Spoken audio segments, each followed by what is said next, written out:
Sans le soutien sur Tipeee de Carotte, Tot, Chavonne et El Pouillou, cette émission ne serait pas ou ne sera pas ce qu'elle sera. La Voix des Bulles présente le One A Club, le podcast BD bimensuel qui vous le dit avec des fleurs.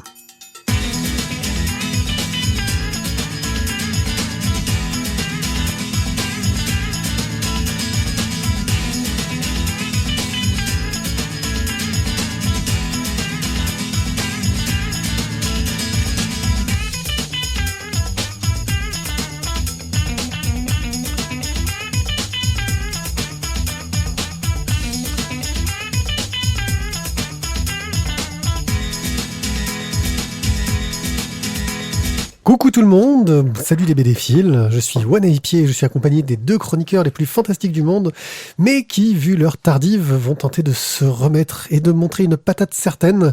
Et quand on parle de patate, on pense forcément à Tizak. Salut Ti. Bonjour, je suis Monsieur Patate. Voilà, égal à lui-même. Et à Thio, salut Thio. Salut Monsieur Patate. Pas Tizak.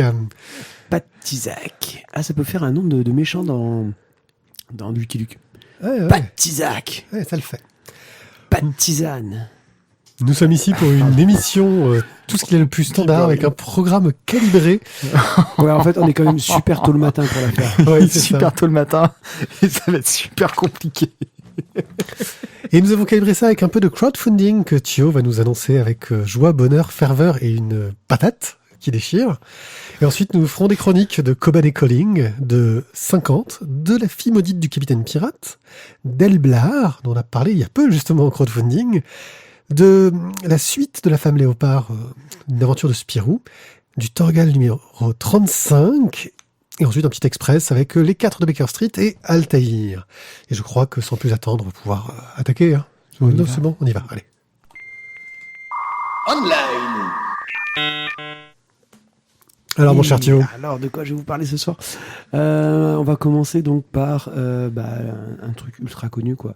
Il n'y a vraiment pas besoin qu'on en parle, mais... Mais voilà, oui, mais il fallait en parler en même temps. C'est une sorte de suite du premier tome, quoi. Comme convenu, le tome 2, donc de Laurel, toujours chez Ulule. Un format, ce sera un 15-21, 260 pages, noir et blanc, qui nous parle donc de la création d'une start-up dans la Silicon Valley par une Française et son mari. Et des collègues et qui des participent collègues à la création. qui sont adorables pour certains, mais vraiment pas tous. Pour 9 €, vous avez le PDF du tome 2.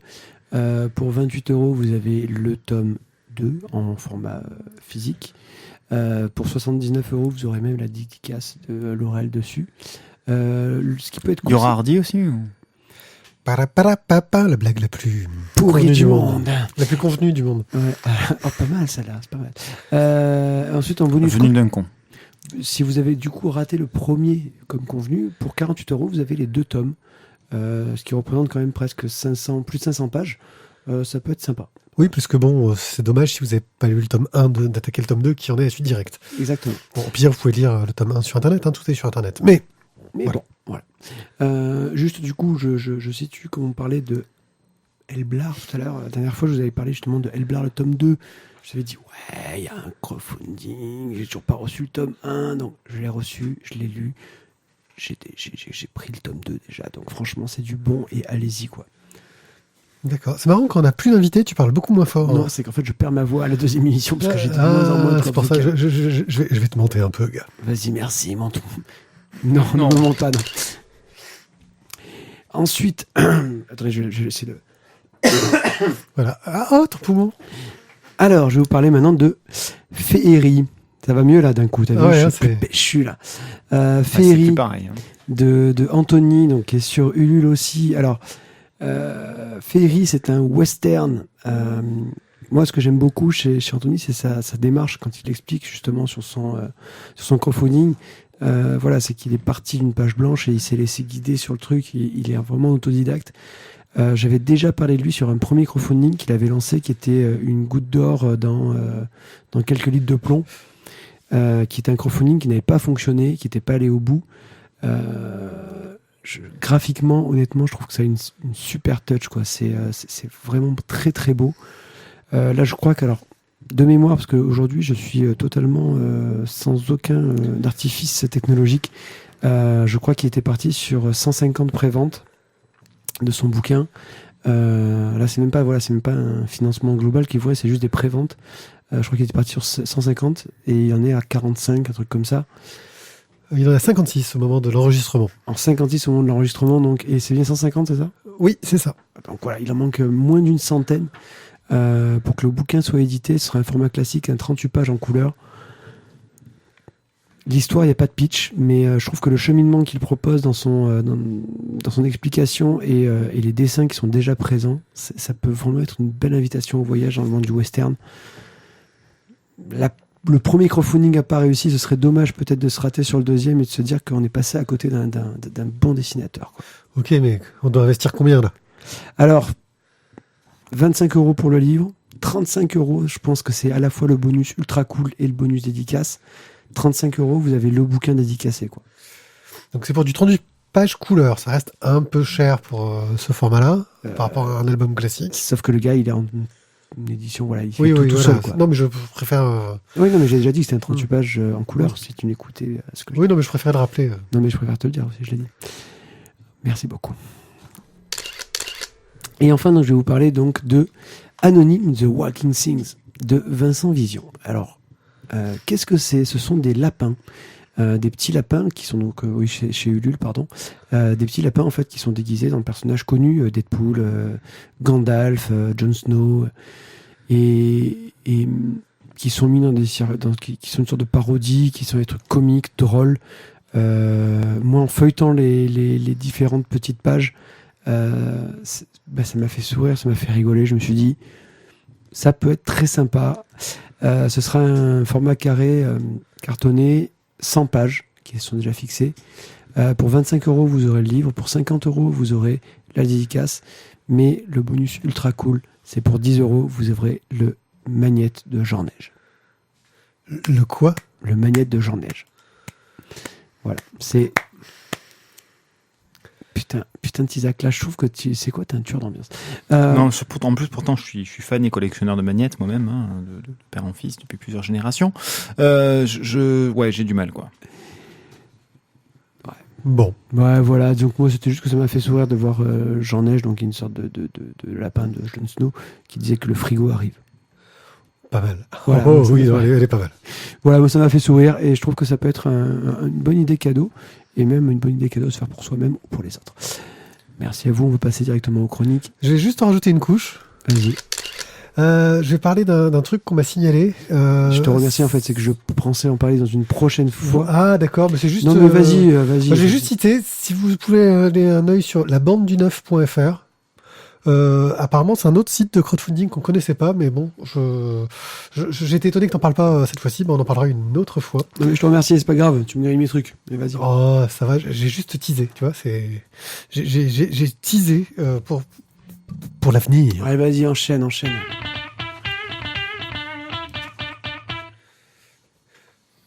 Coban et Colling. Et oui, Coban et Colling, c'est maintenant.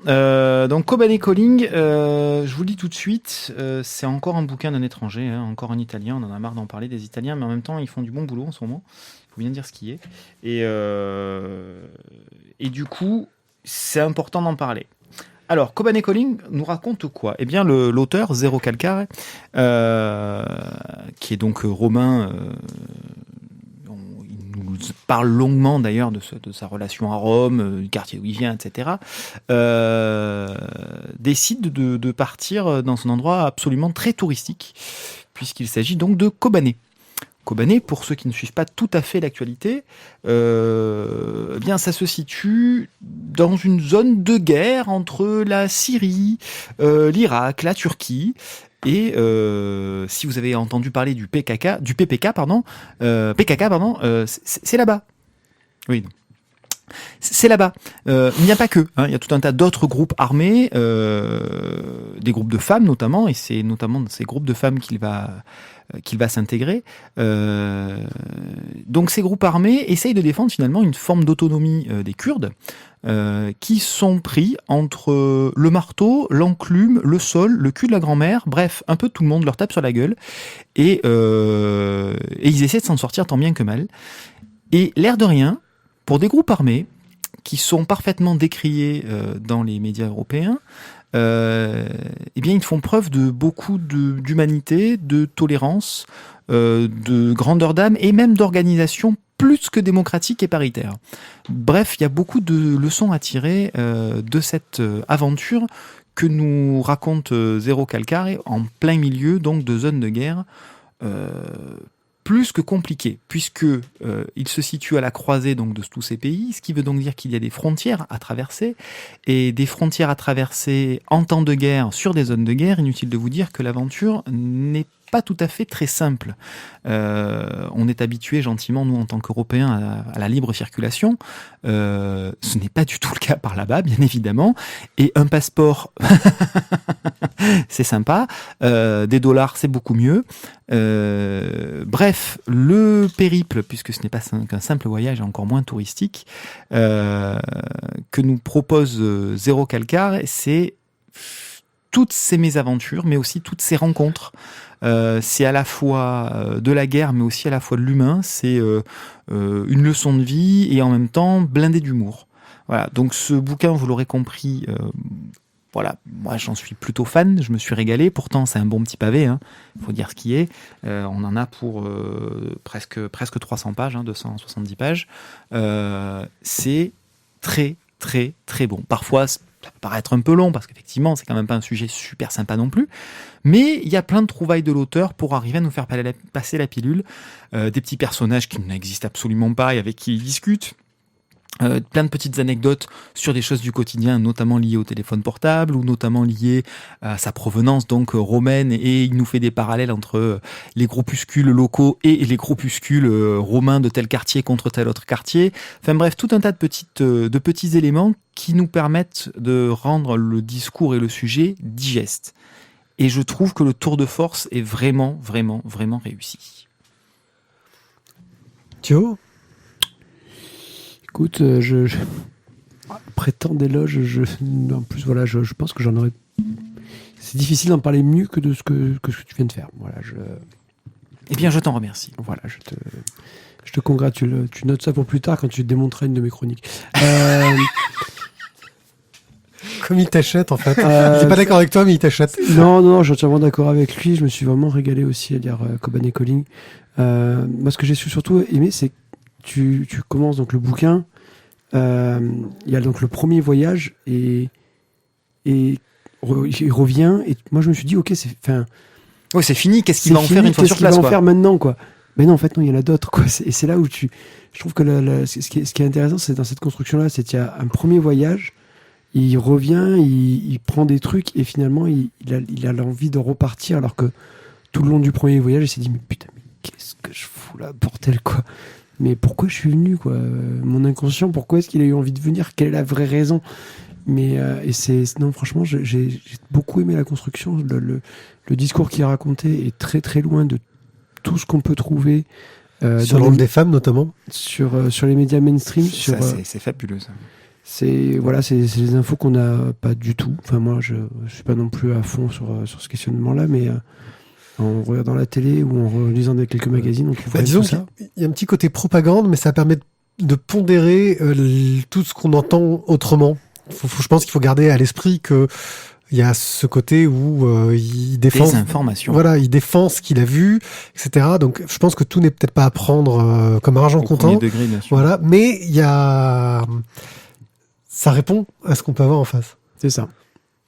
C'est ça que j'ai trouvé fort, c'est que l'air de rien, il y a une volonté quand même de nous ouvrir un petit peu les yeux sur la réalité du terrain, sur la réalité d'une zone de guerre, mais qu'une zone de guerre, ce n'est pas qu'une zone de guerre, il y a aussi des gens qui vivent, et comment est-ce qu'ils le font dans leur quotidien pour gérer tout ça, que la notion de nationalité ou de religion n'est pas du tout tranchée dans le coin. C'est pas parce qu'on est musulman que forcément on est voilé. C'est pas parce qu'on est kurde ou qu'on est turc ou qu'on va réagir de la même façon et on ne peut pas mettre tout le monde dans le même sac. Et c'est effectivement prendre clairement le contre-pied de ce qu'on nous montre, nous, aux infos. C'est les Turcs ont fait ci. Non, c'est pas les Turcs qui ont fait ci.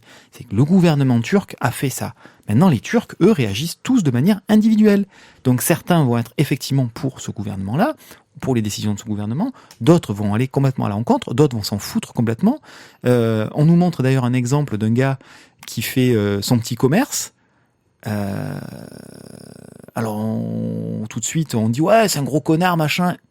Ouais mais non en fait comment est-ce que nous on réagirait en plein milieu de ça? Oui c'est une zone de conflit mais enfin il a sa vie lui aussi et il est pas forcément enclin à se positionner sur un conflit, sur un débat dont il se fout un peu et il sait en plus très bien que c'est un combat, sans dire qui est sans fin, mais en tout cas qui est loin de se régler en 5 minutes et peut-être même pas non plus sur la durée d'une vie d'homme.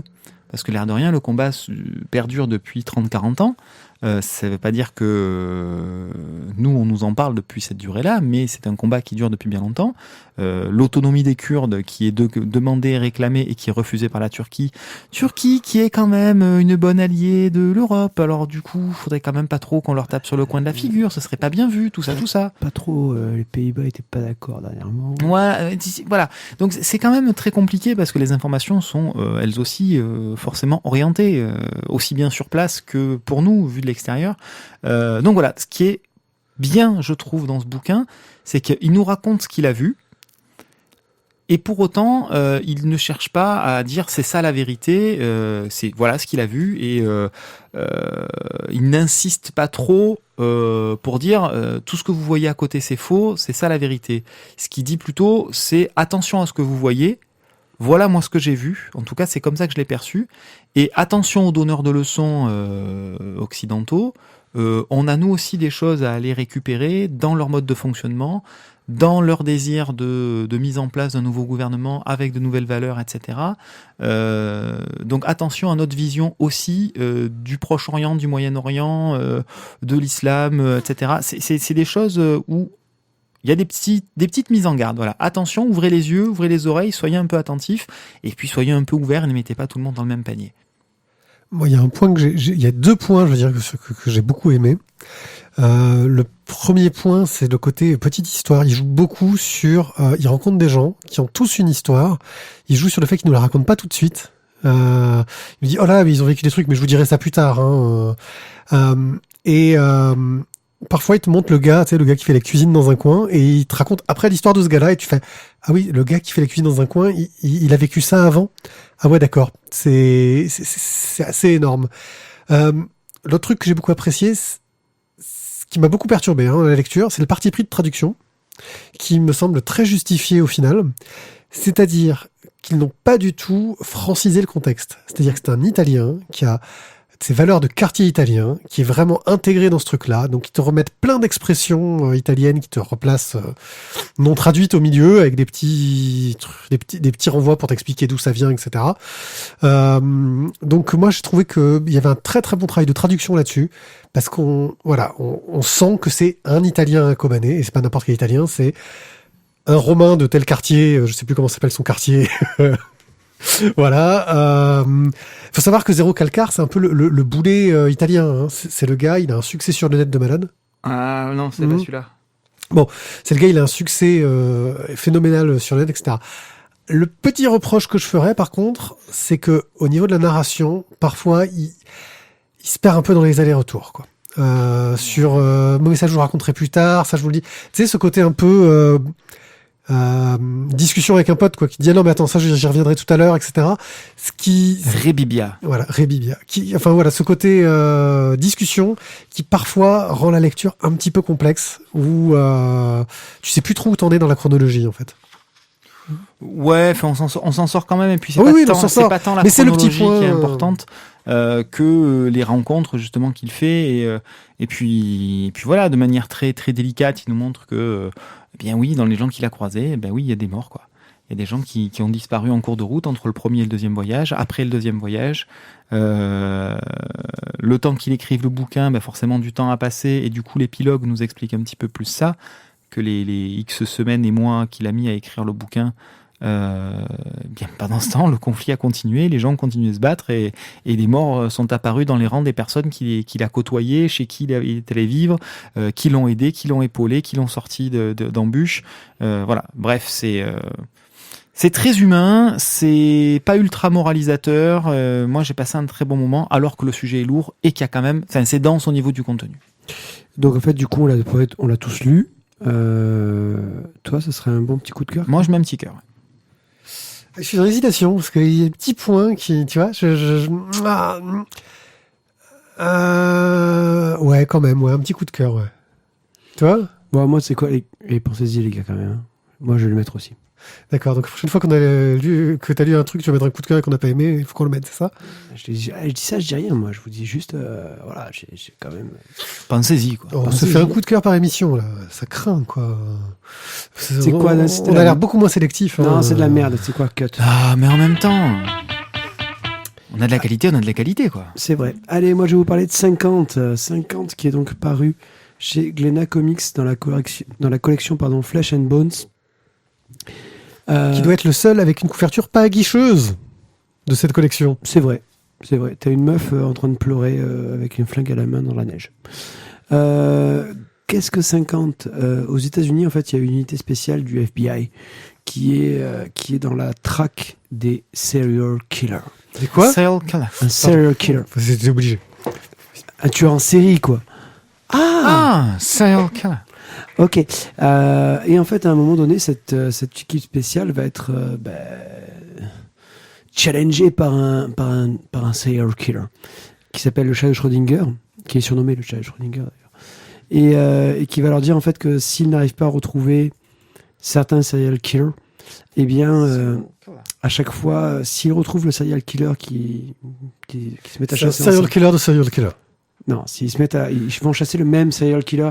Si le chat de Schrödinger trouve le serial killer avant eux, il va tuer quelqu'un de leur entourage. Un membre de l'équipe ou de leur entourage perdra la vie. Par contre, si l'équipe trouve le serial killer en premier, dans ce cas-là, le chat de Schrödinger donne un indice pour qu'il puisse le trouver plus facilement. Bon, voilà pour le pitch. Je vais pas vous spoiler la fin. Hein. Ce serait dommage. Ce serait dommage parce que du coup, c'est pas le but de l'émission. Ah, on m'avait pas dit. Graphiquement, j'ai trouvé ça efficace, mais sans plus. Alors, moi, je trouve que vu le parti pris de la collection, graphiquement, c'est quand même, ça va vite, quoi. Dans cette collection-là, en général, tu sens que c'est des dessinateurs, on leur donne pas beaucoup de temps pour faire le truc, et je trouve que c'est un dessin très lâché, mais qui passe pas mal. C'est efficace, mais moi, Je résume bien. Voilà, moi je trouve ça efficace. C'est pas moche, c'est quand même bien fait, oui, mais ça m'a pas follement emballé. Donc clairement, c'est pas le truc qui me fera kiffer à temps. Au niveau scénario, j'ai trouvé excellent l'idée de départ. Le challenge, ça peut faire je trouve que c'est l'espèce de petite course entre le serial killer et l'équipe du FBI. Ça a déjà été vu dans plein de séries télé, mais on s'en tape. Franchement, c'est trépidant, tu es dans l'action. Ok. Puis en plus, l'avantage, c'est que il se la joue un peu à la Game of Thrones, parce que forcément, tu peux être sûr que l'équipe, elle va pas ressortir indemne du duel face au chat de Schrödinger. Donc tu te dis, putain, ils ont tué lui, ils ont tué elle, ils ont tué le chat. Voilà, franchement, il y a quand même du level, quoi. Mais par contre, moi, je vais être honnête, c'est quoi cette fin? What the fuck, quoi? Je l'ai vu venir, en plus. Alors, moi, je vais être honnête, j'ai joué je suis candide, quoi, j'ai rien vu venir. Je suis arrivé à la fin et j'ai dit, mais putain, les gars, mais non, quoi. Non, c'est pas possible, quoi. T'as un bon storytelling qui est tout, tu vas te me dire qu'il manque beaucoup d'originalité, peut-être, mais t'as un storytelling qui tient la route tout le long, et à la fin, t'as voulu nous sortir un truc à la what the fuck, mais ça sort d'où, quoi? Moi, c'est surtout ça qui m'a dérangé. Ça aurait pu être un bouquin qui était pas exceptionnel, mais qui était très agréable à feuilleter, à lire, et la fin, non. Alors, je pense que c'est vraiment de la série B assumée. Moi, je pense que ça va là-dessus. C'est cette collection qui se veut être une collection de série B. C'est pour ça aussi que tu as des couves aguicheuses sur tout le reste de la collection. Et je trouve que, ouais, c'est bourré de clichés dans tous les sens. D'ailleurs, ils les assument, des références à Seven non-stop. Enfin, voilà. Ils assument leurs références. Ils assument leur côté cliché de partout. Mais alors, du cliché. C'est efficace, ça marche bien. La fin, je l'ai un peu vu venir. Donc moi, je peux pas te dire si c'est une fin what the fuck parce que je l'ai vu venir. Donc je la trouve pas si énorme que ça.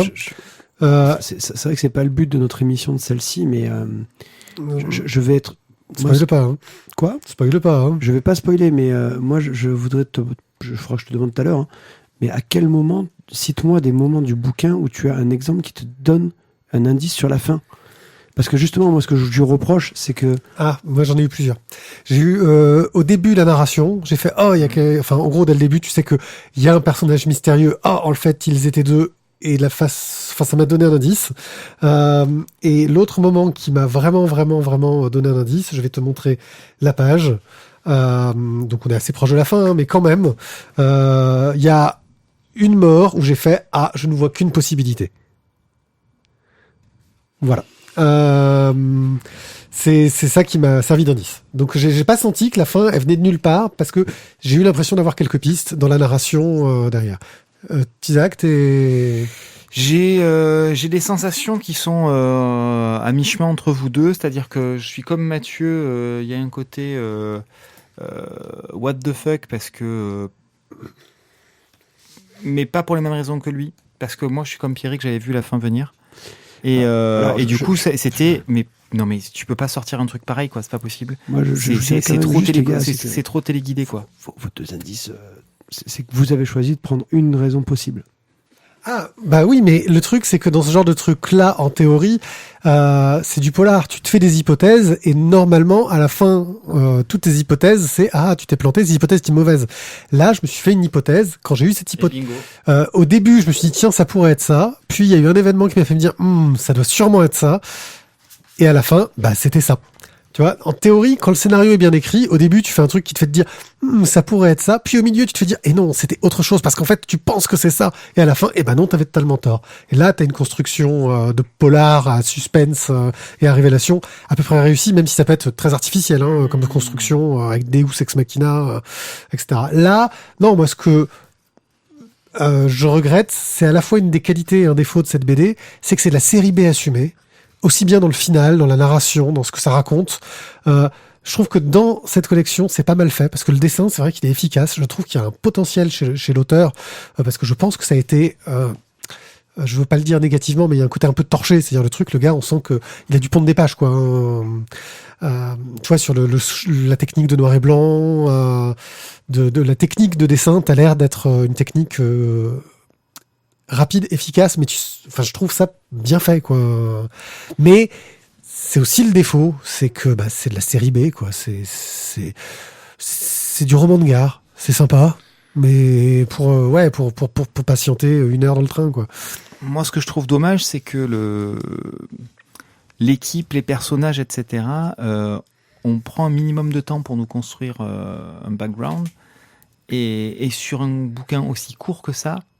Rien n'est exploité. Ce qui pourtant est assez épais, on n'est pas dans du 48 pages. Il est épais, mais on nous a mis tellement d'informations, une équipe, plein de personnages, on a un peu parlé de chacun des personnages, on a commencé à vouloir créer des liens entre certains personnages, et il n'y a pas le nombre de pages nécessaires pour, quoi.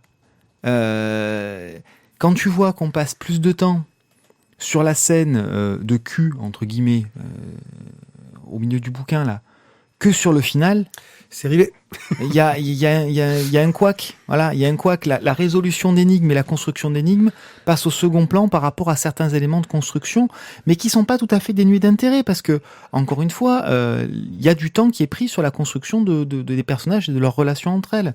Et, entre eux, pardon.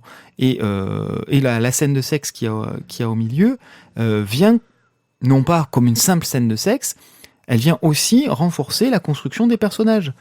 Mais, ça prend plus de temps que le reste de la trame principale. C'est pas normal. Voilà. Donc, c'est juste dommage.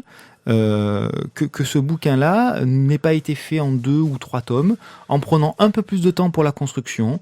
Je vais prendre un parallèle parce que ça reste un polar avec des tueurs en série. On prend certains épisodes d'Esprit criminel ou d'autres séries du même genre qui font appel à des tueurs en série.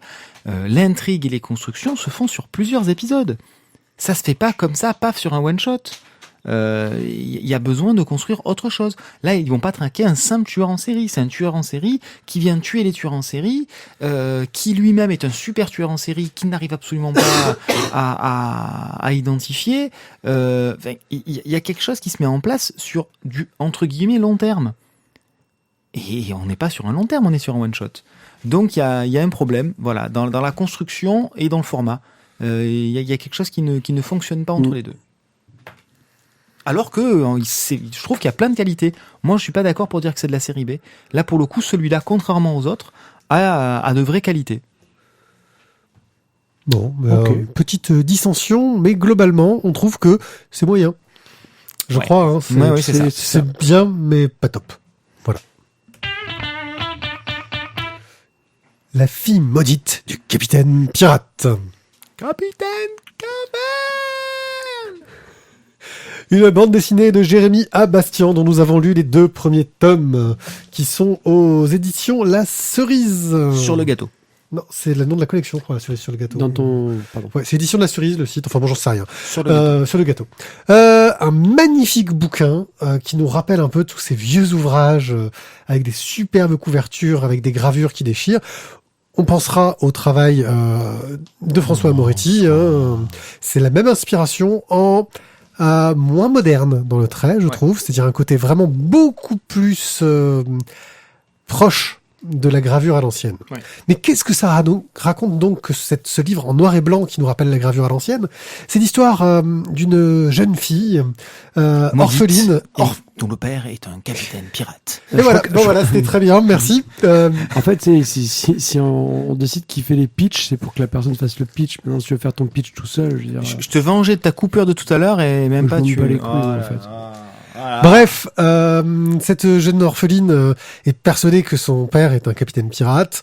Elle rencontre une jeune bourgeoise, la fille du gouverneur. Voilà, la fille du gouverneur, hein, toujours la fille du gouverneur, avec qui elle va se lier d'amitié, mais forcément elles n'ont pas le droit d'être amies. Elle va se faire éjecter, jeter dans l'eau, et là elle va finir par parler à un perroquet, qui serait le perroquet du capitaine pirate en question, qui va partir en se faisant avaler par un poisson pour pouvoir aller sous l'eau, pour aller dans les mers perdues d'Omerta, qui sont des mers mystérieuses, pour essayer de retrouver son père. Elle sera pour cela accompagnée de 2 chevaliers espadons, qui ne cessent de se quereller et de se battre, 2 frères. 2 frangins. Ouais. Voilà. Et elle va essayer de retrouver. Sauf que dans les mers d'Omerta, il y a 5 capitaines pirates. Et donc, elle va devoir trouver lequel est son père, car elle ne le sait pas. Mais en fait, il n'y en a pas 5. Voilà, oui, c'est le résumé. Voilà pour l'intrigue. On est vraiment dans de l'histoire de piraterie, tout ce qu'il y a de plus pur, avec piraterie fantastique barrée quand même. Ouais, un petit côté Burton de bonne époque, quoi, complètement folle. Ouais, ou même Lewis Carroll. Hein, ouais, Lewis Carroll. Oui, c'est ça. C'est Alice au pays des merveilles chez les pirates. C'est vrai que là, les rencontres, le côté cheminement avec la rencontre des personnages, c'est plus Alice au pays des merveilles, c'est pas de Tim Burton. Pardon. Donc, voilà. Des rencontres, des aventures, des énigmes, des personnages complètement fous, furieux. C'est superbe, c'est magnifiquement dessiné. Une densité au niveau des détails. Voilà, j'aurais aimé que le bouquin soit plus gros, vraiment plus grand, pour pouvoir profiter pleinement. Plus grand. Oui, plus grand, pour profiter pleinement des planches, mais qui sont des ouvrages magnifiques, mais il y a un problème de narration, monsieur. Car, monsieur, lorsqu'on fait de la bande dessinée, le but, c'est de raconter une histoire et le faire de façon fluide. Si on veut faire, oui, je sais. Si on veut faire de la belle illustration, on peut le faire. Mais on va pas d'un coup se dire, alors vous comprenez, là, d'un coup, j'ai décidé qu'on allait lire la planche de BD un peu dans cet ordre-là, parce que c'est plus joli quand même. Oui, mais ça rend le truc un petit peu imbitable. Et c'est dommage parce que l'histoire est vraiment cool, le dessin est magnifique, mais j'ai eu du mal à le lire, c'est d'une lourdeur, il m'a fallu 3 plombes pour essayer de finir ces 2 tomes, alors que il y avait tout pour me plaire au départ. Et c'est ce que je voudrais dire. Il n'y a pas que le dessin et l'histoire qui valent, c'est la narration qui est la primauté de l'art de la bande dessinée. Et oui, je me la pète un peu en disant ça. Ça c'est pour toi, ça c'est ton avis, ça n'engage que toi. Oui, mais c'est ce que je vous dis. Après, je vais vous laisser répliquer et dire ce que vous avez pensé. Bref, j'ai vraiment eu du mal, alors qu'il y avait tout ce qu'il fallait en théorie pour que j'adore. Tayo ? Bah écoute, ouais, j'en parle parce que je sens que tu vas pas du même avec nous, mais je vais rejoindre sans doute clairement pied là-dessus. C'est une histoire avec des bateaux, des pirates. Quelque part, je veux dire, C'est pour toi. c'est ma cam, quoi. En plus, style un peu gravure et tout, le truc à l'ancienne, c'est pour moi, quoi. Je veux dire. Et clairement, graphiquement, j'ai pris ma claque, c'est à tomber. Tu fais des posters, là. Fou. Vous pouvez vous amuser à regarder le détail dans les robes, dans les sculptures sur les bateaux. Les enluminures. Voilà. là. C'est un truc de ouf. Les décors Voilà, c'est- sous-marins aussi. C'est hein. un truc de ouf. Mais oui, là, les 2 tomes, je lis rapidement, j'ai une bonne capacité de lecture. Et là, j'ai senti mes yeux commencer à saigner, quoi. Ça a été laborieux, alors que l'histoire est excellente, que le dessin est splendide, mais ce système de lecture, ça m'a tué le plaisir. Et je trouve ça super dommage. C'était un bouquin que j'étais à 2 doigts d'acheter, mais tu l'as emprunté à la bibliothèque, donc du coup je l'ai pas acheté, je l'ai lu, on va dire, entre guillemets, gratuitement grâce à la bibliothèque. Et je ne l'achèterai pas. Je l'achèterai pas justement à cause de ce problème de lecture. Si du coup, je pense que tu emprunteras à la fin quand elle sortira, mais je la lirai, voilà, pour connaître la fin de l'histoire. Si du coup cette jeune fille arrive à retrouver son père. On te refiera le bouquin quand nous on sera en retard sur nos lectures. C'est ça. Et mais sinon, c'est vrai que ça, pour moi, ça a été un gros souci, cette non-facilité de lecture. Voilà. Bon, allez. C'est un bouquin qui a plein Oui. de qualités, mais pour moi, il n'a pas eu celle-là, et c'est vrai que ça a été assez rédhibitoire. The Defender. Allez, vas-y. Alors, Dans le coin sombre là-bas. Moi, je Tizak. l'ai. 92 kilos à la poser. 92. Ah ben, t'as pris un peu, mon grand. Putain, un peu. Tu m'en rajoutes 10 kilos, Kiki. Ouais. C'est pas ce que tu m'as dit la dernière fois. Mais vas-y, continue. Non, C'est pas ce que m'a dit ta femme. Vas-y, écoute. Ok, ouais. Bon, on peut parler BD ou ok. Oui, vas-y. Alors, je ne sais pas si c'est parce que je n'ai pas encore lu le 2e tome et que vous êtes. Ah non, c'était très vite. C'était vide dès le premier tome. Hein. Ouais, on avait le même avis très D'accord. rapidement, en fait. Ou si c'est parce que j'avais déjà été prévenu par des collègues de boulot du côté fastidieux entre guillemets de la lecture, que je l'ai abordé différemment. Et puis bon, ben comme tu l'as dit, Pied, il y a des éléments de ressemblance avec le travail de François Moretti. Ça se lit pas de la même façon. Voilà, pour moi, c'est pas le genre de BD que je dévore. Je les dévore pas et je cherche pas à avoir une narration rapide. Je prends mon temps. Je prends du temps sur les planches. Je prends du temps pour tourner les planches. Je prends du temps pour tourner le bouquin. Alors oui, c'est plus long. Ouais, c'est sûr. Mais pour moi, ça n'a pas pour vocation à avoir une narration rapide et à ce qu'on dévore le bouquin. Toi, tu as vu des bateaux, tu as vu des pirates et compagnie, et tu as eu envie d'aller vite pour connaître l'histoire, je le comprends. Moi, je l'ai pas abordé de cette façon-là. Et alors, oui, c'est lourd. Je vais pas. C'est pas une question en fait, de vitesse, c'est une non, question de fluidité. Non, excuse-moi, j'ai commencé à te parler avant que tu commences déjà à le dire. Sinon, je peux aussi finir mes phrases. Non, mais voilà, justement, c'est pas une question de rapidité, tu vois, c'est pas une question de dire je vais le lire vite. C'était une question de fluidité dans la lecture, et cette fluidité-là, je l'ai pas eue. Alors, je suis capable totalement, même si je lis très vite, de prendre du temps pour regarder des planches, de prendre le plaisir de regarder, et ça, je l'ai pris aussi. Mais c'est la fluidité dans la narration, je l'ai pas eue. Voilà. Mais c'est ce côté où la gamine aussi, elle est un peu perdue, elle débarque dans un monde machin complètement barré, elle rencontre des personnages barrés, et on est dans ce truc, nous aussi un peu barré, où ça part un peu dans tous les sens, et il faut faire du tri entre ce qu'on voit, avec plein de rebondissements, des trucs qui se passent dans tous les coins, avec plein d'éléments dans toutes les... Voilà. Oui, c'était lourd, oui, c'était dense, oui, effectivement, ça se lit pas comme un Lucky Luke, on est bien d'accord. Mais ça fait Ça dépend du Lucky Luke. Mais ça fait partie aussi de la construction de cette bande dessinée, quoi. C'est pas une bande dessinée de pirates. Non, c'est autre chose. On est dans un univers barré où 90% des codes de la bande dessinée volent en éclats. Ben, la narration aussi vole en éclats, quoi. Les codes de la narration volent aussi en éclats. Donc finalement, on est toujours dans le registre de l'OVNI. Alors oui, ça peut plaire ou ne pas plaire. Peut-être, voilà, comme je le disais tout à l'heure, peut-être parce que j'y ai été préparé par ce que m'avaient dit les collègues, je l'ai pas abordé tout à fait de la même façon que vous. Et sans dire que ça ne m'a pas du tout gêné, en tout cas, ça m'a pas gêné au point de dire que non, franchement, c'est rédhibitoire et ça pose un trop gros problème. Voilà, le reste de l'univers qui est créé et la qualité des dessins, sans oublier la trame scénaristique qui malgré tout est là et est très cohérente. Moi, c'est un bouquin qui m'a vraiment beaucoup plu, quoi. Et puis, vous n'avez pas tout à fait tout dit sur le dessin non plus. Les personnages ont des formats caricatures qui, elles aussi, rajoutent une couche à l'ancienne. Voilà, on se retrouve avec... Daumier. Ouais, exactement. On va voir les caricatures des hommes politiques, la caricature des puissants de l'époque. Et là, c'est exactement ça. Hein. Le gouverneur du port, le roi, etc., qui débarquent, ils ont tous des tronches, des gouailles, le patron de l'auberge, etc. Ils ont tous des qualités esthétiques, caricaturales qui sont vraiment mises en valeur, quoi.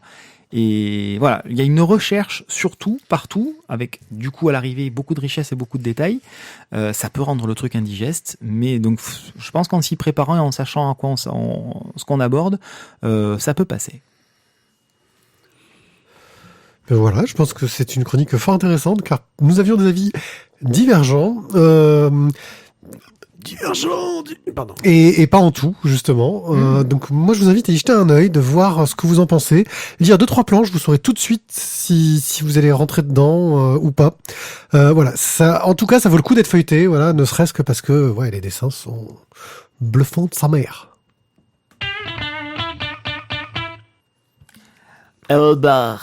Elblar, tome 1. Et ça se prononce comme... Pardon. Elblar. Ah, pardon. Alors, ça s'appelle Elblar. Attends, il y a un point de... Bon, on s'en fout. Vas-y, qu'est-ce que c'est qu'Elblar ? Elblar, ça va nous parler, comme son nom ne l'indique pas forcément à la radio, de Vikings. On est donc en Norvège et le nouveau chef du village, Arek, et son groupe de guerriers, de combattants, reviennent heureux, fiers d'eux, après avoir volé, récupéré dans les villages alentours, chez leurs ennemis, tout un tas de richesses, parce que bon, effectivement, on l'apprend, la vie est rude, les récoltes sont pas bonnes, etc. Donc, pour prendre soin de son peuple, le chef Arek fait du pillage, en bon viking. Donc, ils reviennent sur leur drakkar et quand même, le pisteur qui est à la proue, le brouillard qui les entoure, là, il le sent pas, ils approchent du village et il sent une odeur de mort, il y a quelque chose qui tourne pas rond. Et effectivement, quand ils débarquent dans le village, c'est l'hécatombe, il y a des cadavres dans tous les coins, mais il n'y a pas que des cadavres, il y a aussi des espèces de zombies, animaux, enfin un truc un peu indéfini qui est en train de dévorer l'un des villageois, l'un de leurs collègues. Et donc, ils essaient de le combattre, mais c'est compliqué. Là, quelques survivants du village disent « Oh, il faut leur couper la tête, boum, on coupe la tête. » Et les choses se posent comme ça. Oui, sauf qu'en fait, Arek a juste perdu ses enfants et ses neveux. Dans cette histoire-là, les enfants en question ont été enlevés par 5 drogars, car le sous-titre de ce premier tome est « Les chasseurs de drogars ». Les drogars étant des entités maudites, maléfiques. Vous voyez les marcheurs blancs dans Game of Thrones ? Ils sont noirs. C'est les mêmes, mais en noir. Mais avec d'autres éléments puisqu'ils se nourrissent visiblement du sang de leurs victimes. Ils sont capables de les transformer en ghouls. Alors ça s'appelle pas des ghouls, bien sûr, on est dans un univers nordien. Ah pardon, nordique. Et donc on a tout un tas de vocabulaire avec tout un tas de renvois de bas de page pour nous parler un petit peu des habitudes et mythologies vikings. Et donc, un groupe de chasseurs part pour traquer ces 5 guerriers entourés de leur meute de loups, de guerriers, etc., de ghouls, pour essayer de retrouver les enfants. Donc voilà le pitch pour ce premier tome d'Elblar. Je trouve ça classique parce que ce sont tout un tas d'ingrédients déjà vus et revus, mais dans l'ensemble, ça tient la route. Voilà. Moi, j'ai trouvé que le dessin était plutôt dynamique, même si ça ne révolutionne pas non plus le genre. Le scénario tient la route. Après, c'est au niveau de la quantité de texte que je trouve qu'on perd un petit peu en rapidité de lecture, là pour le coup, et en fluidité, où entre le vocabulaire spécifique et la quantité de texte et de dialogue, et ils sont pas tous nécessaires, ils sont souvent redondants avec le dessin, ou on peut largement les éluder pour comprendre le propos. Voilà, ça alourdit un petit peu la lecture et l'avancée dans le récit. Taïo. Non. Pipi. Alors, je vais commencer par le dessin. Alors, je pense que c'est peut-être parce qu'il y a la thématique, mais ça me fait un peu penser au dessin qu'on a dans Aslak. Ouais. Ce dessin semi-réaliste, un peu humoristique, très efficace, moi que j'aime beaucoup, avec un côté que je pense un peu plus sombre dans les ancrages, un peu plus noir. Il faut dire aussi, j'allais dire que c'est plus léger qu'Aslak, parce que le dernier tome d'Aslak n'était pas très léger. C'est pas très mais, drôle comme voilà. Mais bon, disons qu'il n'y a pas la légèreté du tout, parce que dans Aslak, il y a toujours un peu d'humour. Là, il y en a pas du tout. Voilà, j'ai trouvé que graphiquement, ça fait bien le taf. C'est plutôt beau, les couleurs sont très sympas, un bel ouvrage, une belle narration. Effectivement, le refeuilletant, j'ai vu que les textes, il y en avait, c'est des beaux pavés, mais à la lecture, j'ai pas du tout fait gaffe. Je m'en suis pas du tout rendu compte, mais alors je te donne raison, il y a du pavé, mais ça doit être bien écrit en tout cas, ou bien alors j'étais bien disposé, parce que quand je l'ai lu, parce que ça c'est passé tout seul, quoi. Donc c'est pas le point qui m'a moi perturbé. Pour être honnête, je suis rentré sur cette BD parce que j'avais d'autres bouquins à lire, et je suis rentré dans cette BD en me disant bon allez, hop, une franco-belge sur les Vikings, on va se torcher ça rapido, ça sera bon ou ça sera pas bon, mais au moins ça va avancer et le bouquin sera lu. Et en fait, j'y ai passé du temps, quoi. Je m'attendais pas 5 secondes à y passer autant de temps. D'accord, oui, ça correspondait pas à tes attentes. Moi, j'avais aucune attente sur le timing de lecture, donc j'ai pas... voilà. Ensuite, l'histoire est sympa. On a ce groupe qui se forme alors qu'ils s'aiment pas tous. On est sur quelque chose d'un petit peu classique. Ouais, classique dans la formation des groupes d'aventure. Ouais. Mais on a envie de savoir quand même, parce que c'est bien intégré dans la mythologie nordique. Apparemment, c'est très bien documenté. En tout cas, c'est l'impression que ça laisse. Et c'est vrai que j'ai bien envie de connaître la suite. Je suis curieux, je me suis bien laissé prendre au truc. Une BD plutôt cool, quoi. Ouais. J'ai beaucoup aimé le côté éditorial aussi, les petits bonus, le bonus qui est très très bien. Ouais. L'édition est belle, c'est de belle qualité, la couve est belle, la qualité du papier est pour un vraiment très bonne pour un aussi. 46 planches, il est assez épais. C'est très épais du coup, ça fait vraiment une belle impression. Les couvertures sont épaisses également. Ça laisse une impression de qualité importante. Après, le petit reproche que je lui ferais, c'est que, comme je disais tout à l'heure, c'est déjà des éléments qui sont vus et revus. Et effectivement, le parallèle avec Game of Thrones dans la partie nordique c'est une évidence.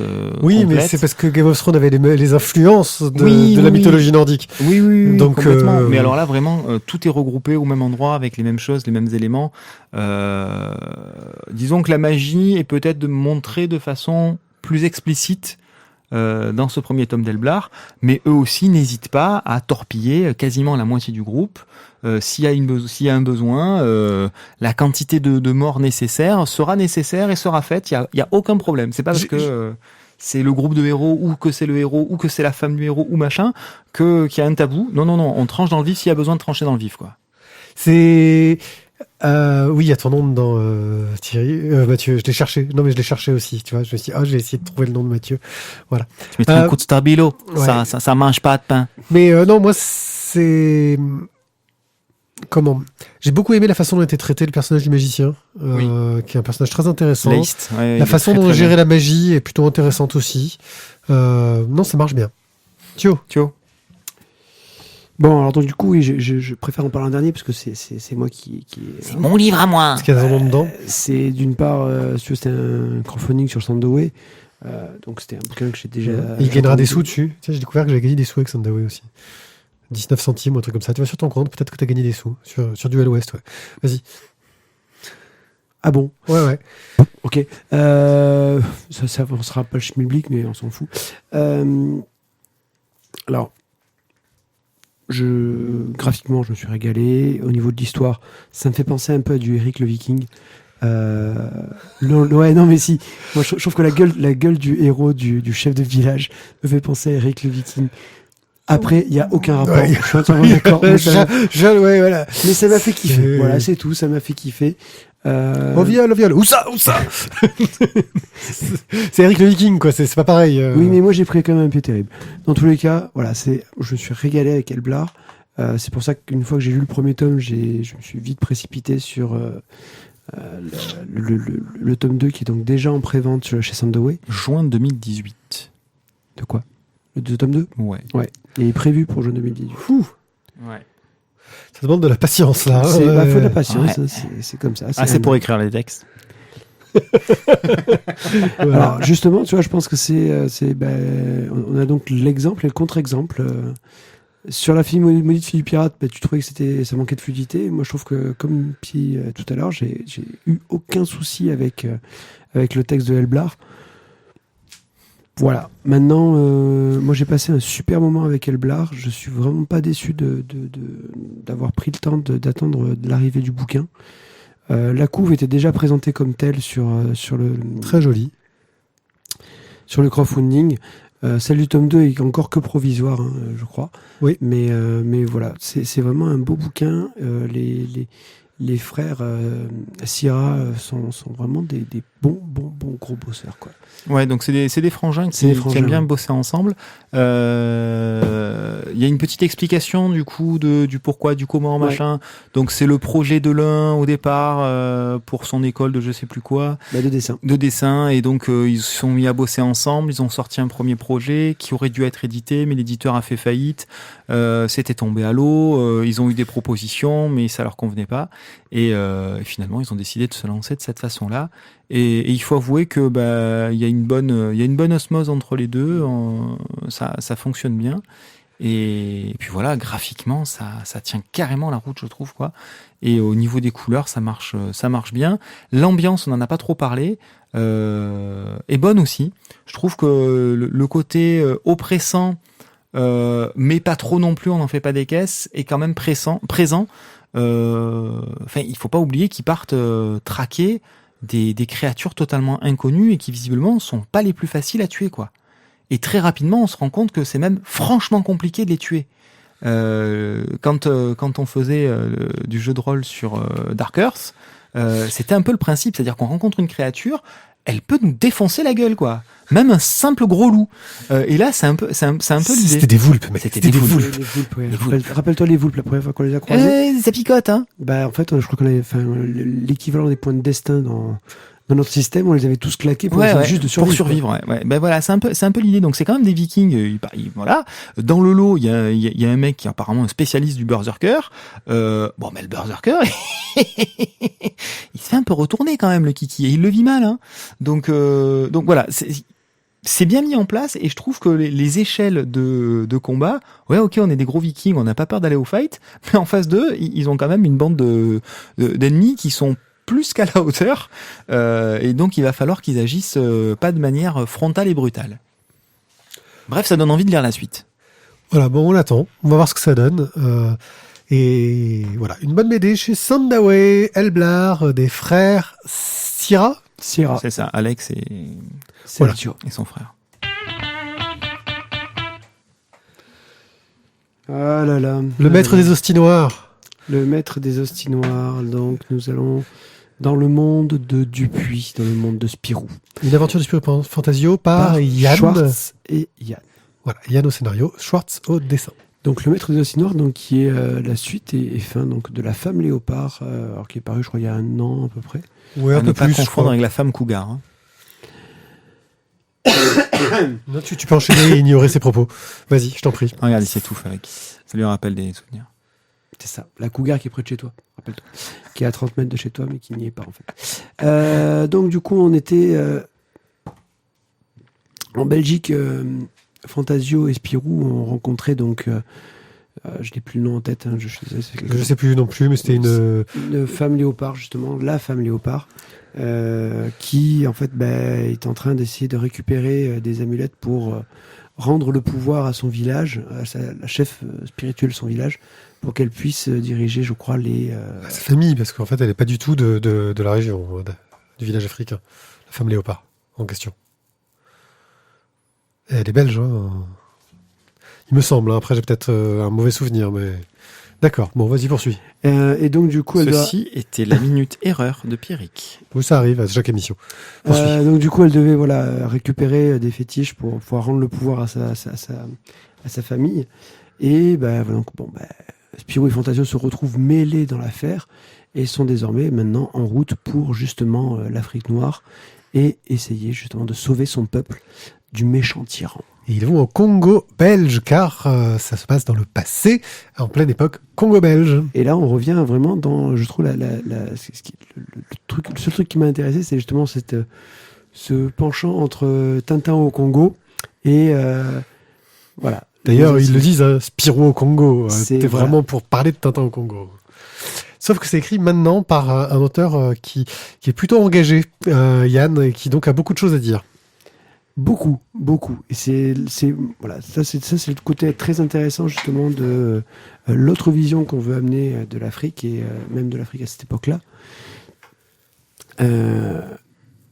qui est, je trouve, très pertinent et qui est un vrai parti pris très intéressant dans l'histoire. Après, pour une histoire de Spirou, je me suis pas régalé moi perso, parce que bon, on en a déjà parlé ensemble. Il y a d'autres auteurs sur Spirou qui ont fait du taf qui m'a beaucoup plu et d'autres beaucoup moins. C'est comme ça, c'est tout. Il n'y a pas de problème de ce côté-là. C'est un beau bouquin. Graphiquement, je trouve ça très joli, en tout cas, ce qu'ils ont fait sur Spirou, parce que c'est un Spirou qui est très dynamique, très jeune. Ouais, le dessin de Schwartz est pourtant très ligneux clair. Hein. Ouais, mais je trouve que c'est d'un dynamisme, un truc de ouf, quoi. Ça m'a beaucoup plu. Mais l'histoire en elle-même, bof. Par contre, voilà, les partis pris, les dénonciations qui sont faites dedans, ça, j'ai trouvé ça intéressant. C'est le cadre, en fait, qui est intéressant dans cet album, plus que l'aventure en soi. Ce qui est intéressant, voilà, de nous montrer le Congo à cette époque, nous préparer un futur Mobutu de Pakoti en personnage, en adversaire, ce côté un peu magie, un quatrième de couverture qui déchire par contre, alors vraiment qui déchire.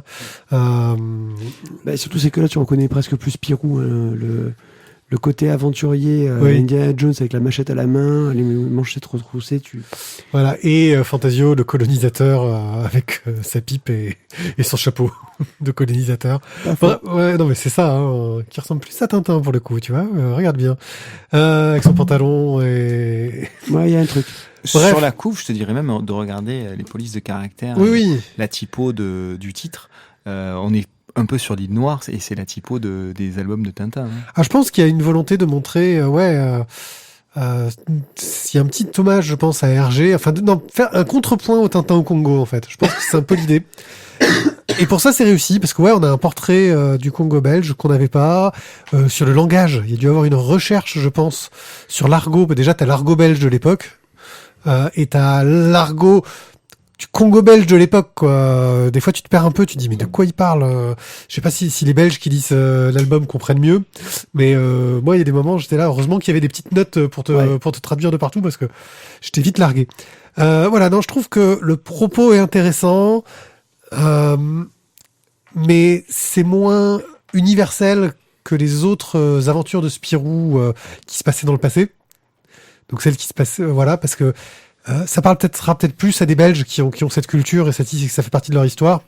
Moi, moins, quoi. Alors que les autres, qui nous parlaient plutôt des méchants nazis et tout ce que tu veux, c'est un peu plus universel au niveau de ce que ça raconte. Voilà, en tout cas, moi, je suis pas mécontent de l'avoir lu, c'est sympa, et ne serait-ce que pour en apprendre plus sur ce Congo belge, ça valait le coup. Oui, sans plus. Voilà, sans plus. J'attends avec impatience les suivants de la série. Et de quoi vas-tu nous parler, Pipier? Torgal, le tome 35. Alors, pourquoi je parlais de ce tome 35 et pas en faire un express, parce qu'on est quand même sur un tome what 1000, pour plusieurs raisons. C'est le dernier Oh là non, pas du tout, rassure-toi. Oh, merde. Premièrement, parce que c'est la fin d'un cycle. Donc en soi, ça a une certaine importance. Et deuxièmement, parce que, et là c'est très très bizarre, c'est la fin d'un cycle, mais il y a un changement de scénariste. Ah. C'est-à-dire qu'en cours de cycle, le scénariste a changé. Pour vous rappeler, Torgal est une série qui a été créée par Jean Van Damme et Grigors Rosinski, qui a duré 29 épisodes avec tout ce beau monde. Quand Van Damme a décidé d'arrêter Torgal, il a laissé les clés à Rosinski, qui a décidé de travailler avec Yves Sant au scénario. Yves Sant, c'est sympa, mais je veux dire, c'est le gars qui a repris les Blake et Mortimer, tu vois. Enfin, certains Blake et Mortimer, donc c'est un petit peu standard, classique, etc. Il a fait quelques tomes pas mal, où il a mis Jolan, le fils de Torgal, guerrier viking. Alors oui, vite fait. Torgal est un guerrier viking, en fait, qui a été élevé par les vikings, mais qui vient des étoiles, car il a des origines extraterrestres, de gens d'un peuple plein de qualités. Il a rencontré une princesse viking avec qui il s'est marié, qui s'appelle Aricia, avec qui il a eu des enfants. Le premier, c'est Jolan, qui a des pouvoirs de télékinésie, de transmutation de la matière, de la mort, qui est super balèze. Puis ils ont eu une autre fille qui s'appelle Louve, qui elle peut parler avec les animaux. Ouais, il fait des gosses bizarres. Mais elle, c'est plus ce pouvoir-là vient plus d'un don des dieux, parce que Torgal est aussi un élu des dieux. Et donc on a eu toute une série qui s'amusait. C'est le gars qui est multiclassé. Ouais, multiclassé. Qui s'amusait à mêler. Il a posé son CV à Pôle emploi ou... Ouais, en fait, il aurait bien évité. Parce qu'en fait, voilà, la série s'amuse à mélanger le côté un petit peu SF et le côté mythologique de façon plutôt bien foutue quand c'était géré. La SF est un peu oubliée. Franchement, le côté SF, c'est un peu ce qui me manque dans les derniers Torgal, mais on y reviendra peut-être. Et Torgal, lui, tout ce qu'il veut, c'est vivre tranquille avec sa famille et qu'on lui foute la paix, quoi. Sauf que les dieux, ils s'intéressent à lui. Et quand les dieux s'intéressent à toi, en général, c'est un peu la merde. Wow. Bref, il a eu une petite mésaventure avec son ennemi de toujours, Chris de Valnor. Et elle a eu un gosse. Tada! Ce gosse qui est censé être un élu, voilà, et ça, le cycle nous raconte comment ce gosse, qui est censé être un élu de la force lumière, machin chose, se retrouve rentré dans une secte. Non, ce n'est pas Jace. Ouais, C'est bon, voilà. c'est bon, Isaac. Aniel. Voilà. Aniel, le fils, se retrouve dans une secte, et donc, au moment où cette histoire commence, Torgal s'est fait arrêter, va essayer de délivrer son fils, qui Non, la racine que tu portes. à ton cœur, voilà. Donc, finira celle que porte ton père. Son fils qui va avoir le dernier rituel pour faire revenir le dieu, machin chose. Bon, bien sûr, tout le monde sait qu'il se fait manipuler et qu'il va se faire buter dans tous les sens. Ta gueule. Et donc... Tu fais la musique d'ambiance. Voilà. Et donc voilà. Bref. Là, on se retrouve avec un point arrête, tu me fatigues. Donc, d'Horizon se retrouve avec une situation où le fils est censé devenir le futur héros et enfin bon, le futur dieu machin chose, et c'est le bordel, et d'Horizon doit reprendre les trucs en main pour remettre les choses sur la bonne route. D'autant qu'il s'est un peu rajouté de la merde, parce que d'Horizon lui refile le bébé, parce que c'est la fin d'un cycle, mais il faut savoir que arrivé à un certain tome de Torgal, quand la série a été reprise, ils ont fait des séries parallèles. Ce qui fait que nous avons eu des séries Chris de Valnor, qui nous raconte la vie de Chris de Valnor, qui est censé être mort, mais qui va revenir avec les Valkyries et tout ce que tu veux. Et une série parallèle qui s'appelle Louve, qui parle de l'autre enfant. Voilà. Et ce qu'il faut savoir, c'est que ces séries-là ont eu leur petite vie, 7 et 8 tomes respectivement. Enfin, tous n'ont pas été publiés. Et que le tome 36, les histoires vont tous se rejoindre. d'Horizon va gérer ça. Ouais, ok, ouais. Donc le gars, on lui a refilé un bébé, et bah, il fait ce qu'il peut. Voilà, c'était pour vous mettre il le aime contexte. bien s'auto-flageller, quoi. Je vous mets le contexte, c'était un peu, oui, il y en avait besoin, je pense, parce que c'est, voilà. Donc Torgal est une série, moi, que j'ai beaucoup aimé. J'ai un peu moins accroché sur les dernières histoires de Van Damme, les histoires de Sant. Il y avait des trucs un peu sympas avec Jolan, mais ça allait pas très loin. Là, ouais, l'intrigue est plutôt sympa, le scénario tourne plutôt bien, il y a des personnages intéressants, des dilemmes difficiles, parce qu'on explique gentiment à Torgal, ah ouais, toi, tu aimes ta femme, hein, mais tu passes ton temps à courir pour aller chercher tes enfants qui sont échappés, ta femme, elle est où, là? Voilà. Bref, laisse-les un peu grandir et se démerder, hein, c'est un peu l'idée. Même s'ils se font enlever par des méchants sorciers qui...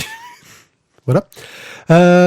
Avec bien sûr les bonnes femmes qui le draguent dans tous les sens. Oui, parce que monsieur, c'est James Bond, quoi. Ouais, c'est le beau gosse. Hein. Je veux dire, il rentre dans une auberge, d'un coup, t'as ce que... Orgasme généralisé, quoi. Ouais, Voilà. il a un gros CV, quand même. Hein. Bref, Je crois que c'est pas le CV qui le regarde. l'enjeu de cette histoire, c'est Torgal va-t-il revenir avec son fils ou pas dans un grand combat de la mort avec vaisseau ballon volant, feu grégeois, explosion dans tous les sens, siège d'une ville, le truc qui en jette un Un peu. peu épique. Et ça marche plutôt pas mal.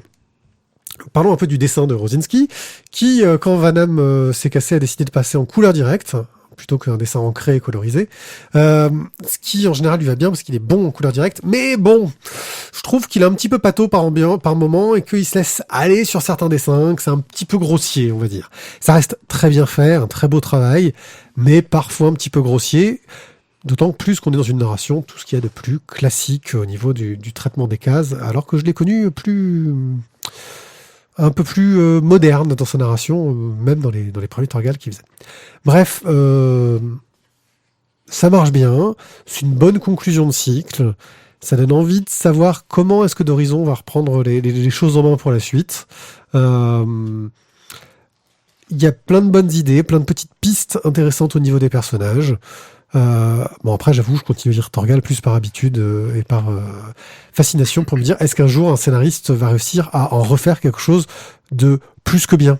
Parce que là, c'est bien, mais j'aimerais bien que ça redevienne plus que bien. Thio.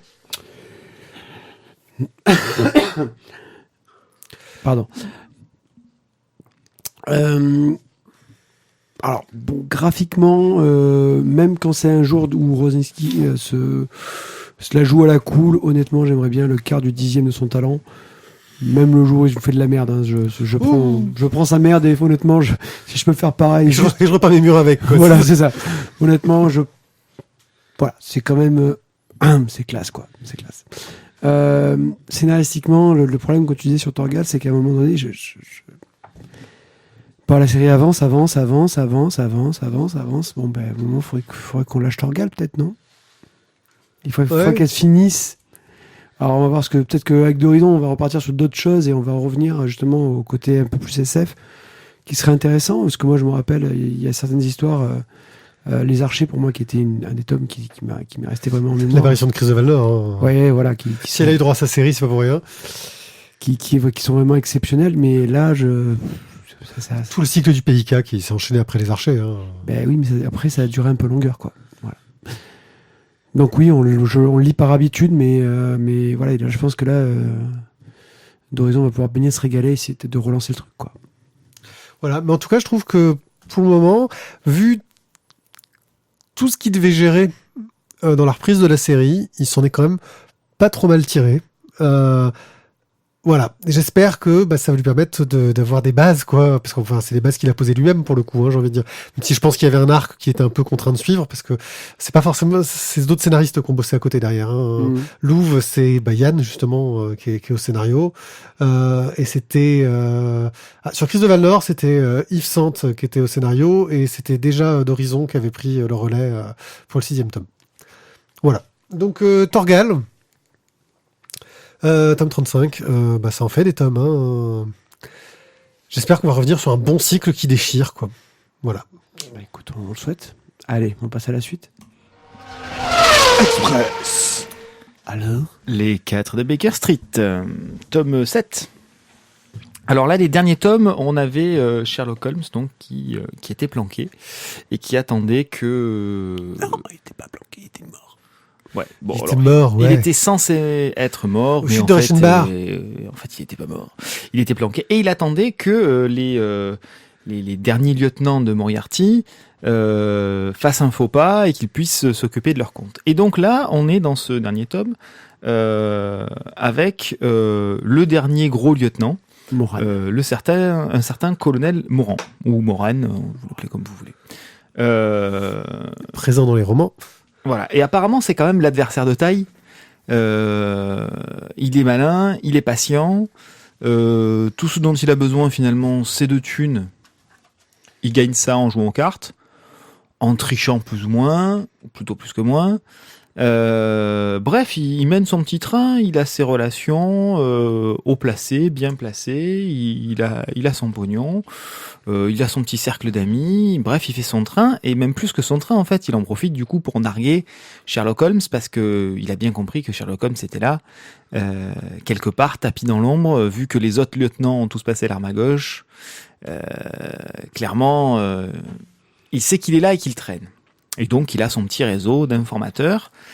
Et effectivement, par le biais de ce réseau d'informateurs, il arrive à obtenir des informations sur la présence de Sherlock Holmes sur Londres, à quel endroit est-ce qu'il peut éventuellement se situer. Il prend donc ses petites troupes de tueurs à gages et il les envoie. Et au milieu de tout ça, on en retrouve donc notre bande de petits gamins qui sert d'informateurs à Sherlock Holmes.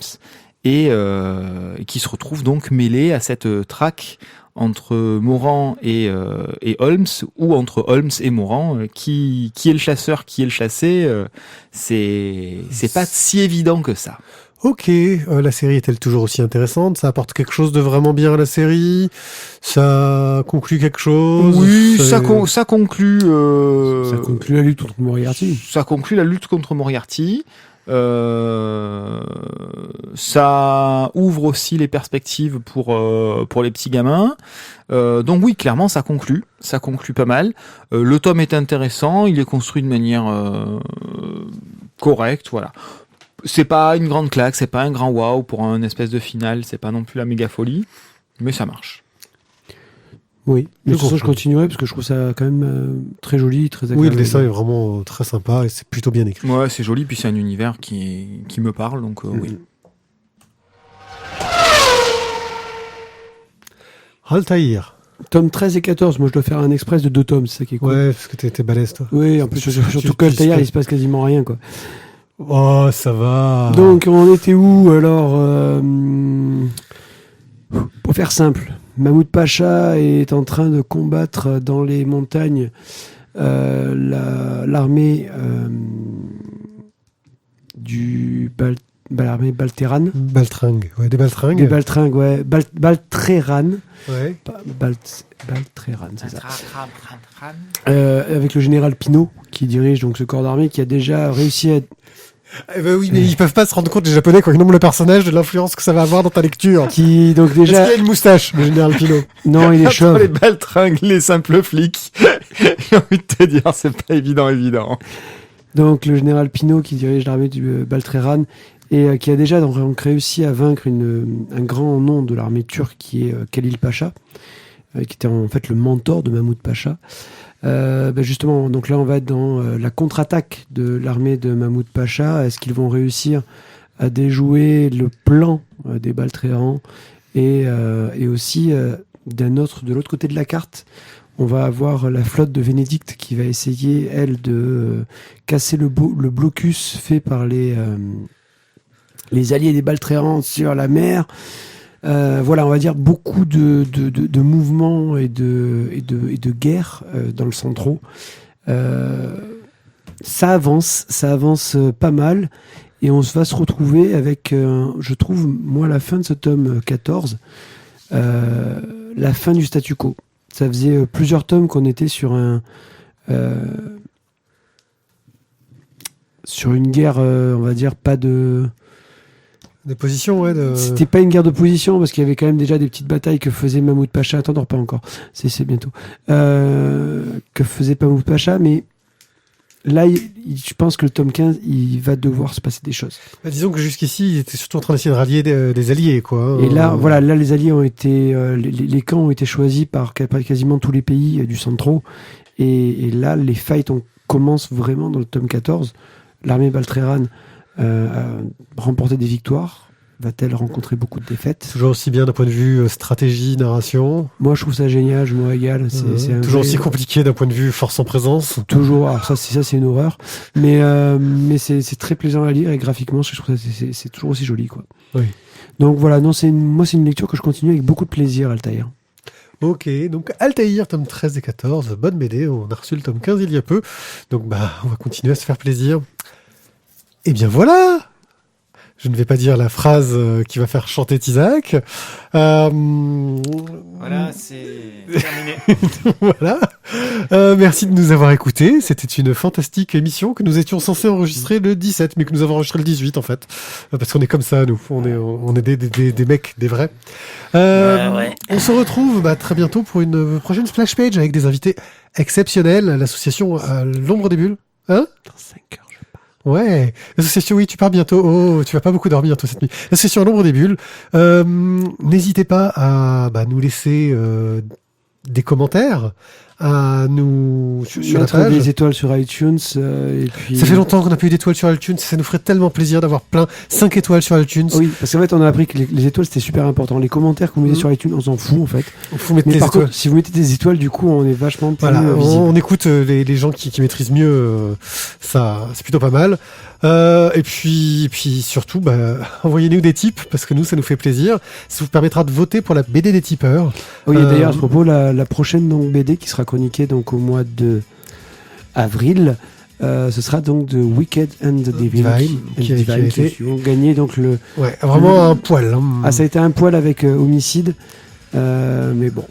Ah, c'est Mais par le jeu, contre, cette- je félicite nos trois, on va dire, sélectionneur. sélectionneurs, Chavon, Carotte et Tot, parce que honnêtement, vous sortez des trucs de ouf et Tout fait envie. Hein. et tout fait envie. Là, je pense que les deux choix qui n'ont pas été retenus, quand je récupère mon taf et que j'arrête de glander à la maison pour m'occuper de ma fille, je pense qu'ils rentreront en fait dans Dans ma ta bibliothèque, ouais, parce que honnêtement, c'est des trucs. En plus, j'ai feuilleté quelques jours après les propositions et je me disais putain, mais tout est bon, quoi. Donc Ok. voilà. Et merci à beaucoup. merci à vous, et puis à bientôt. Allez, à bientôt. Ciao, À bientôt. Ciao, ciao. Putain, Tizak était toujours en vie, je croyais qu'il a été tombé sur la table en fait.